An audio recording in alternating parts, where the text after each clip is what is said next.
নারায়ণগঞ্জ শহরের ২ নং রেলগেট এলাকার এই চিত্র দেখে বোঝার কোনো উপায় নেই যে এটি রেললাইন নাকি বাজার। কিন্তু নিয়ম অনুসারে রেললাইনের দুই পাশের ১০ ফুট জায়গায় কোনো ধরনের স্থাপনা রাখা যাবে না। রেল কর্তৃপক্ষের উদাসীনতায় কোনো রকমের নিয়ম নীতির তোয়াক্কা না করে আজ দখল হচ্ছে সরকারি রেলের জায়গা। রেল লাইনের পাশে অবৈধ স্থাপনা বন্ধে রেল কর্তৃপক্ষের কোনো ভূমিকাই ছিল না বলে দাবি স্থানীয়দের। রেল কর্তৃপক্ষ সহ ক্ষমতাসীনেরা বিশেষ সুবিধায় এবং তাদের সহযোগিতায় ব্যবসায়ীরা দোকান পরিচালনা করছেন নারায়ণগঞ্জ দখল করে।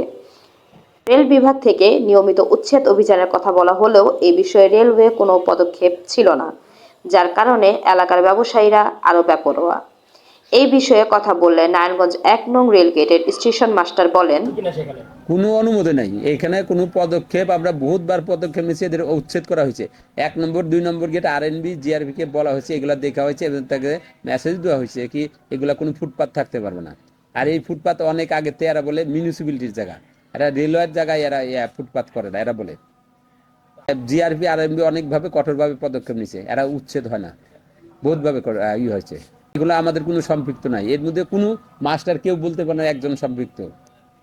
এগুলো রেলের লোকের কোনো এখানে নাই, সম্পর্ক নাই। এটা আমাদের জায়গায় যেগুলো আছে এগুলা জিআরপি আরএনবির বারে বারে বলা হয়েছে এগুলা তুলে দেওয়ার জন্য, এগুলা ঢাকার থেকে অনেকবার তুলছে।